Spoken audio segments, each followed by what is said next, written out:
తెలంగాణ ఉద్యమంలో మాత్రం అంటే నేను బలంగా నమ్మిన అంటే కవులు కళాకారుల పాత్ర చాలా గొప్పది. అంటే మన భావం మనం ఎంతసేపు ఇట్లా మైక్ల ముందు మనం మాట్లాడినా కూడా ఒక పాట ఎల్లలు లేకుండా ప్రపంచాన్నంతా చుట్టేసి వస్తుంది. సో దానివల్ల అందరికీ ఒక ఉద్వేగం అంటే కొట్లాడాలన్న ఇది తెలంగాణ ఎంత అన్యాయం జరిగిందని ఒక పాట రూపకంలో చెప్తే చాలా మంచిగా ఎక్కుతుంది అన్నమాట. సో అట్లా వీళ్ళందరూ కూడా ఎంతోమంది కవులు కళాకారులు తర్వాత మన ప్రాంతంలో ఉన్న మంచి మంచి ఆనిముత్యాల లాంటి పాటలను సేకరించి కొత్తగా రాసి బాణీలు కట్టి తెలంగాణ రాష్ట్రాన్ని తీసుకొచ్చిందని చెప్తాను. అదే అంటే మీరు మీ వాక్చాతుర్యం ఎంతున్నా రాజకీయ నాయకులు ఎంతో మాట్లాడిన ఒక పాట అనేది భావజాలాన్ని మరింత చైతన్యం చేస్తూ విస్తృతపరుస్తుంది. సో తొందరగా రీచ్ అవుతుంది మనిషికి. ఎగ్జాక్ట్లీ. ఇప్పుడు మనం చూస్తాం ఇప్పుడు పల్లె కన్నీరు పెడుతుందో అట్లాంటిది విన్నా కూడా ఇప్పుడు జయరాజు గారి కవిత్వం అది విన్నా కూడా మళ్ళా చాలామంది ఇప్పుడు కొట్టు డప్పుల మీద మలిదశ ఉద్యమంలో నిప్పుల దండోరా ఎంత స్ట్రాంగ్ పాటలు.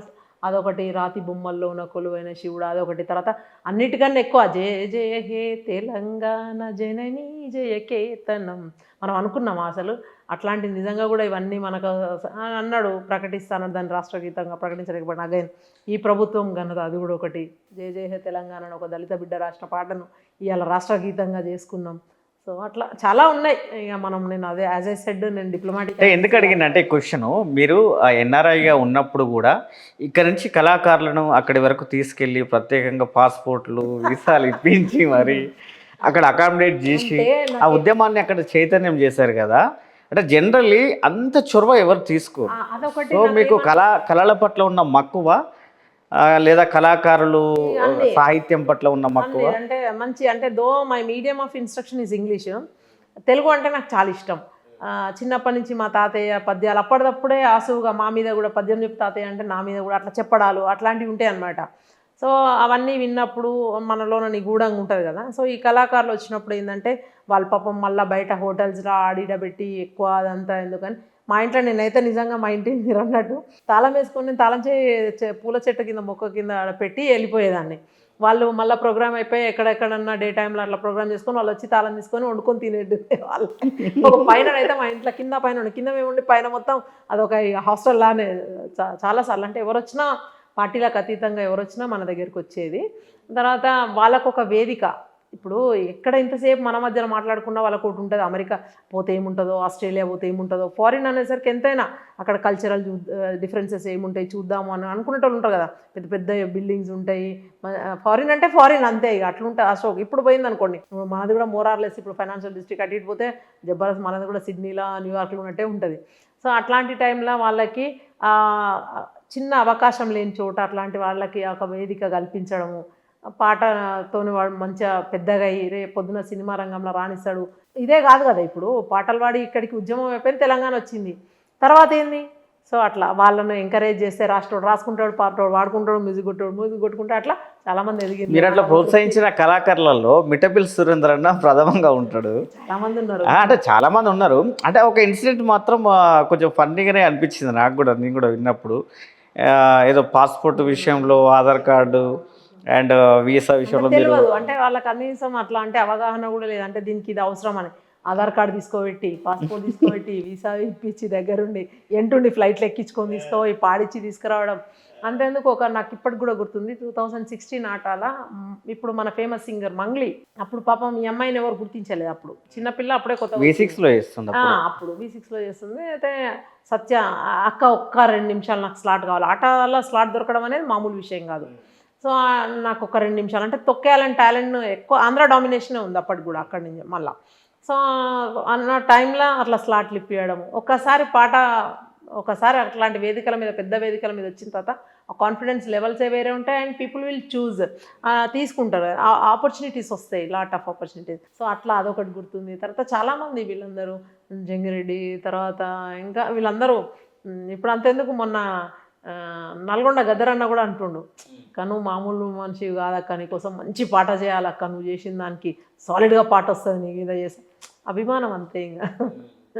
అట్లా అంటే నాకు కూడా ఇష్టం ఈ పాటలు. ఇప్పుడు ఈ బతుకమ్మ పాటలైనా తర్వాత ఇంకేమన్నా ఉద్యమం పాట బతుకమ్మ పాట సరే పాట పాడమంటే ఓకే వెరీ గుడ్ అంటే బతుకమ్మ పండుగ వస్తుంది. ఆ చెల్లెను అక్కను తీసుకురావడానికి అన్నదమ్ములు వస్తారు.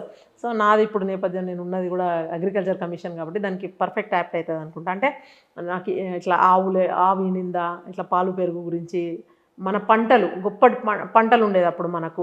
ఈ విత్తనాలు ఏమంటారు, ఈ తృణధాన్యాలు కానీ మిల్లెట్స్ కానీ రాగులు సజ్జలు తర్వాత ఏంటి నువ్వులు నూనె గింజలు ఇవన్నీ పండేటి అన్నట్టు.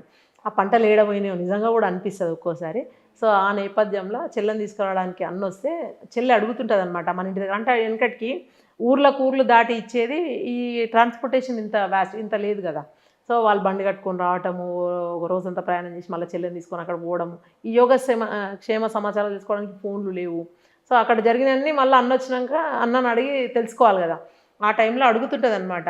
ఏటి మీద ఏ రోజన్న వియ్యాలో అలికిన్రా అన్న వియ్యాలో, 7 పుట్ల మన ఘర్ష వియ్యాలో నిండిందా అన్న వియ్యాలో, పాటి మీద పజ్జొన్న వియ్యాలో అలికిన్రా అన్న వియ్యాలో, 10 పుట్ల మన ఘర్ష వియ్యాలో నిండిందా అన్న వియ్యాలో, నూతి మీద నువ్వు చేను వియ్యాలో అలికిన్రా అన్న వియ్యాలో, 100 పుట్ల మన ఘర్ష వియ్యాలో నిండిందా అన్న వియ్యాలో, మందలో మచ్చావు వియ్యాలో బాగుందా అన్న వియ్యాలో, నాకు ఇచ్చిన ఆవు వియ్యాలో ఈ నిందా అన్న వియ్యాలో, చిక్కాన కవ్వాన వియ్యాలో సల్లళ్ళు చేసేటి వియ్యాలో, శివలక్ష్మి మంతల్లి వియ్యాలో బాగుందా అన్న వియ్యాలో, బంగారు బిందెల్ల వియ్యాలో వెన్నెల్లు తీసేటి వియ్యాలో, బాలుడు మన తండ్రి వియ్యాలో బాగుండా అన్న వియ్యాలో, పెద్దింట్ల పెదమల్లే వియ్యాలో పూసిందా అన్న వియ్యాలో. అంటే ఇట్లాంటి నేపథ్యం. మీరు ట్రై చేస్తే మంచి సింగర్ అవ్వచ్చాక. ఏం లేదంటే అప్పటికి అంటే పాడి అంటే మీరు ఏదో ముభావంగా ఇంకా ఫ్రీగా వాడతలేరు కానీ కొంచెం ఫ్రీగా కాన్ఫిడెంట్గా వాడితే. అంటే ఎట్లున్నది అంటే ఘర్షలు పచ్చజొన్నలు అనేటివి ఉంటాయి. ఇట్లా ఘర్ష అంటే మీదంగా నీరు అందులో ఇత్తనాలు అందులో పోసి నిలువ ఉంచుకునేది ఎప్పటికప్పటికి స్టోరేజ్ లాగా అనమాట. అమ్ముకోకుండా కొంచెం రేట్ వచ్చినాక అమ్ముకోవడానికి, నెక్స్ట్ మళ్ళీ మూల విత్తనంగా దాన్ని పెట్టుకొని మళ్ళీ వాడుకోవడానికి. తర్వాత పశువులు పాడి కూడా అట్లా ఉండేది అన్నట్టు. అంటే అమ్మ సల్ల తీస్తే నాన్న బంగారు బిందెలలో ఇట్లా తీసేది. అంటే అవంతా మన సిరి సంపదలకు అట్లా ప్రతీక అనమాట. సో అట్లనే తర్వాత వర్ణన కూడా బాగుంటుంది వెనకటి పాటలలో. ఇప్పుడు అంతా వంటిచ్చి పాడిన పాటలల్లో అట్లా ఆ ఫ్లేవర్ మిస్ అవుతున్నవి. జీవం ఉండదు, ఆ జీవం ఉండదు. ఐ మీన్ ఆ భాష నాకు కూడా సోల్ ఉండదు, మిస్ అవుతున్నాం అనిపిస్తుంది. అంటే డీజేలు ఇవన్నీ వచ్చిన తర్వాత బ్రష్ పట్టి ఇచ్చింది అనిపిస్తుంది ఒక్కోసారి మన కల్చర్ని. అప్పుడు ఎట్లుంటుంది అంటే ఇప్పుడు సీతను రాముడు, సీతమ్మ శ్రీరాములు వియ్యాలో జూదమ్ములాడంగా వియ్యాలో, ఒక్కేసి జూదమ్ము వియ్యాలో రాముడు ఆడబట్టే వియ్యాలో, రెండేసి జూదమ్ము వియ్యాలో సీత ఆడబట్టే వియ్యాలో, అప్పుడే వచ్చెను వియ్యాలో. అటు మాయా లేడీ వస్తే ఆ మాయలేడి కావాలని సీత అడుగుతుంటే రాముడేమో వద్దు నీకేమైనా పిచ్చా అట్లాంటి లేడీలు బంగారు లేడీలు ఉంటాయా ఉండవు అని రాముడు చెప్తుంటాడు. లేదు నాకు కావాలే అని ఉంటే రాముడు అంటుంటాడు, ముత్యాలు దాపిన వియ్యాలో రవికెలే ఉండంగా వియ్యాలో, మురికి తోలును సీత వియ్యాలో ఏల బ్రహ్మసీ నావే వియ్యాలో. అంటే ఆమె చెప్తుంటుంది నాకు అవసరం లేదు, నాకు అది కావాలే, నువ్వు నిజంగా మనిషివి మగాయన అయితే పోయి తీసుకురా అని. అంటే అప్పుడు అన్నదో అనలేదో అవన్నీ కాదు కానీ అట్లా నుడికారాలు అట్లా వచ్చినాయి అంటుంటుంది అనమాట. చెప్తుంటుంది, నువ్వు పెట్టే తిరుమని వియ్యాలో నేను పెడతా రాము వియ్యాలో, నేను కట్టే చీరలు వియ్యాలో నువ్వు గట్టు రాము వియ్యాలో, అనగానే రామయ్య వియ్యాలో దిగ్గున్న లేచి వియ్యాలో, వెండి వంటి పండ్ల వియ్యాలో పిండి వాడగొరికి వియ్యాలో, తెల్లని గుడ్లకు వియ్యాలో తెచ్చే రక్తంబు వియ్యాలో, ఎర్రని గుడ్లపై వియ్యాలో ఎత్తనే కోపంబు వియ్యాలో. ఇట్లా అని అట్లా ఉంటుంది అనమాట. నైస్ అక్క. మీరు ఈ కరోనా టైంలో సీతక్కతో కలిసి కొంత ఆ టైంలో హెల్ప్ చేస్తారు కదా ఆ చెంచులకు ఆదివాసులకు వాళ్ళకు. ఆ సందర్భంలో మీరు ఒక మాట అన్నారు, ఆ సందర్భంలో నేను విన్నాను. అంటే వాళ్ళని చూస్తే నాకు అన్నం కూడా తినబుద్ధి కావట్లేదు, అసలు ఏంటి రాజకీయ వ్యవస్థ, ఏంటి పార్టీలు, ఎవరి కోసం చేస్తున్నారు ఏంటి అని ఒక లాంటి ఫ్రస్ట్రేషన్లో మీరు ఆ మాట మాట్లాడారు తినుకుంటూ. ఏం సంఘటన మిమ్మల్ని కదిలించింది అక్క? అంటే నిజంగా కూడా ఒక్కోసారి అనిపిస్తుంది వాళ్ళు రాజ్యాంగేతరుల కాయిన్కి అవతల సైడ్ ఉంటారు వాళ్ళు. చాలామంది మనం అంతా బాగుందని మైదాన ప్రాంతంలో మనకు అన్ని ఫెసిలిటీస్ ఉంటాయి కదా, పాపం వాళ్ళకి ఏమీ ఉండవు. రోగం వస్తే ఒక్కోసారి ఆ ఫెసిలిటీ తీసుకోపోలేక మధ్యలోనే చచ్చిపోయే పరిస్థితి ఉంటుంది అనమాట. ఇప్పటికీ ఉంది అది. ఇప్పటికి కూడా అట్లా అంటే నాకు అదే అనిపిస్తుంది అన్నట్టు. అంటే ఎందుకు ఈ ప్రభుత్వాలు ఎవరి కోసం చేస్తున్నారు అంటే అవసరానికి వాళ్ళను ఆదుకోనప్పుడు ఇంకెందుకు అనిపిస్తుంది అంటే ఎంతసేపు వీళ్ళు ఎమ్మెల్యేలము ఎంపీలము వాళ్ళు ఓటు రూపంలో లేరు కదా, ఓటు ఉంటేనే మన అంటే వాళ్ళకు కూడా ఓట్స్ కూడా ఉన్నాయి, అట్లా లేవని ఏం కాదు, కానీ మరి అంటే అంత అవసరం లేదు అనే కాడికి వాళ్ళు లేకున్నా సరిపోతుంది అనే కాడికి అంటే మనుషుల్ని మనిషిగా చూడలేనప్పుడు ఎందుకు ఈ వ్యవస్థ అనిపిస్తుంది. అట్లా అంటే మన దగ్గర మైదాన ప్రాంతాల్లో నేను కూడా వెళ్ళడం ఎందుకంటే మన దగ్గర ఎవరికి హెల్ప్ అంత అవసరం ఉండదు. అందుట్లో సిద్దిపేట ప్రజలు వచ్చి నాకు ఇది కావాలని అడిగేంత ధైర్యం కూడా వాళ్ళకి లేదు. సో అట్లాంటప్పుడు మన మనసు ఊరుకోదు. అరే ఇంత ప్రపంచం అంతా కరోనా అని ఇట్లా అయిపోతూ ఉంటే అక్కడున్న వాళ్ళని ఎవరు చూస్తారని చెప్పి కంప్లీట్గా 2 years అయితే మొత్తానికి అసలు నేను హైదరాబాద్ వదిలేసి మధ్య మధ్యలో నా పిల్లల్ని తీసుకుపోయినా మా ఆయనని తీసుకుపోయినా చాలా భయం. పాపం మన వల్ల వాళ్ళు అమాయకంగా బ్రతుకుతుంటే వాళ్ళకేమైనా కరోనా రాగల్లా అని చెప్పేసి నిత్యావసర సరుకులు ఇవన్నీ అందవు కదా, మేము మాస్కులు పెట్టుకొని పోయి వాళ్ళకు మాస్కులు ఇచ్చి ఉప్పులు పప్పులు ఇచ్చి అన్నీ కూడా సీతక్కతో కంటిన్యూగా కొండారెడ్లపాలెం అక్కడెక్కడో ఉంటుంది, ఇట్లుంటుంది కొండ, అదే చాలా వరకు ఆ ప్రాంతాలను అయితే నిజంగా కూడా సహాయం చేసినాము. వాళ్ళకు కూడా ఆ టైంలో చాలా అది హెల్ప్ఫుల్ అయింది. వాళ్ళు ఇంత వండుకొని తినగలిగినరు. చాలా వరకు దొరకకపోతే ఇంకా దుంపలు ఆ చేపలు అవి తెచ్చుకొని కాల్చుకొని తినేదట వాళ్ళు చెప్పిండ్రు అనమాట. సో మీరు వచ్చిన తర్వాత కనీసం ఈ 4 రోజులు మాకు ఫుడ్ దొరుకుతుంది అని మస్తు బాధ అనిపించింది. అంటే అరే తినడానికి తిండి లేనప్పుడు ఎందుకు ఇవన్నీ అనిపిస్తుంది.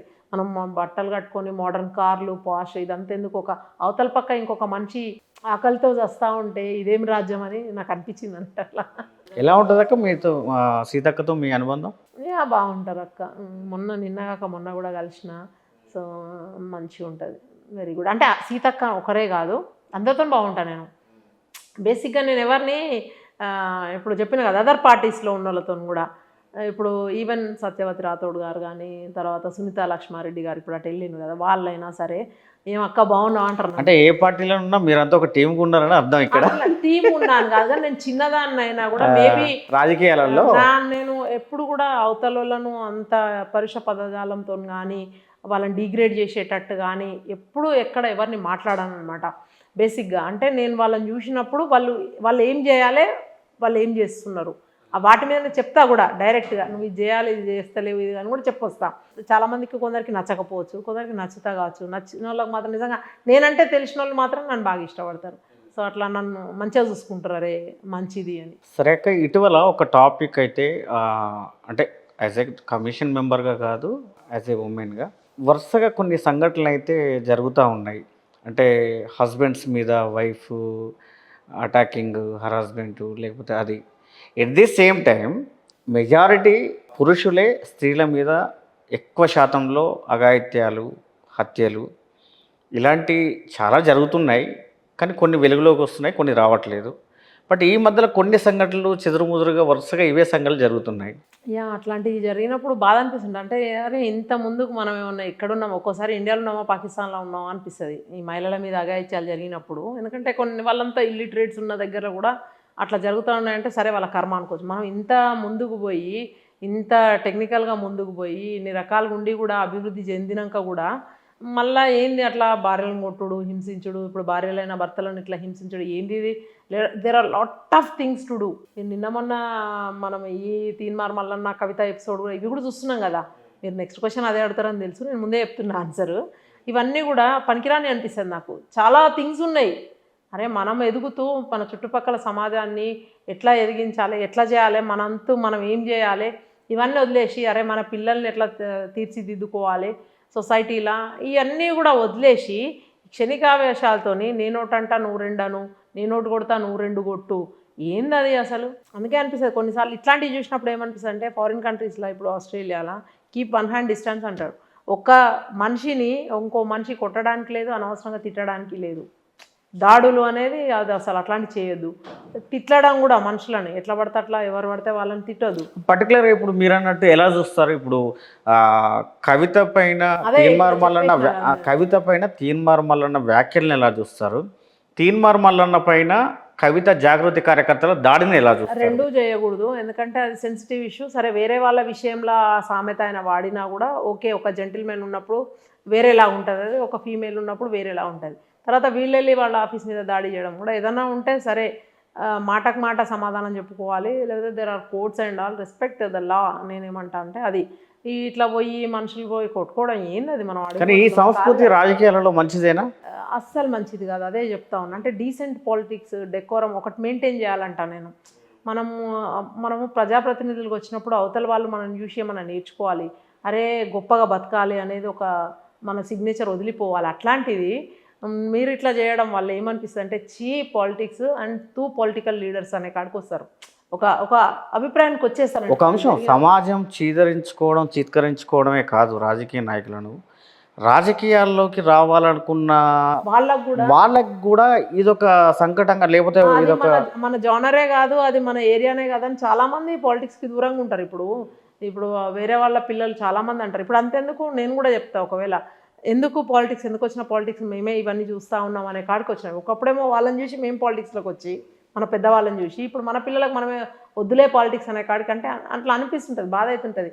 It shouldn't have happened, but ఇట్లా జరిగింది. ఇప్పటికైనా ఇద్దరు సంయమనం పాటించాలంట.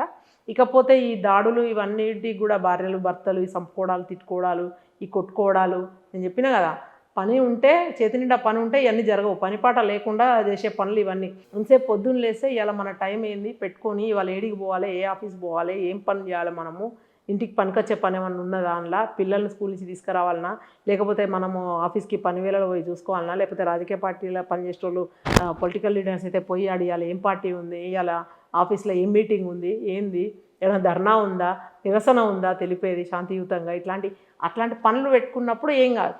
ఏం పని లేదు, దిక్కుమాల సీరియల్లో ఒకటి చూసి